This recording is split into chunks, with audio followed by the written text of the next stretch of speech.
Russia. Yes, sir. Somehow this teacher says, you know what you might want to think about doing is going and studying in Moscow. I went to her and I was just sort of like, I was dealing with this case and I was gonna, I was in real trouble and there was, having to deal with parole boards and this and that and not being able to continue school.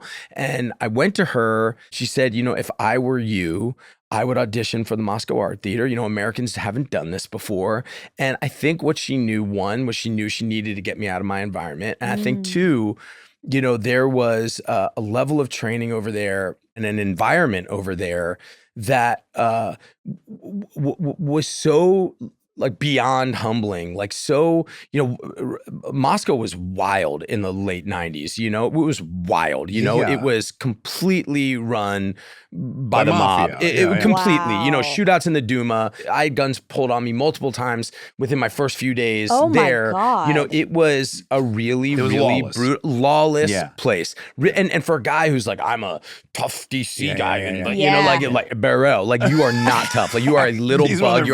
Ate their shoelaces in Stalingrad. But you like the old lady on the street, right? Like the babushka will f you up. And like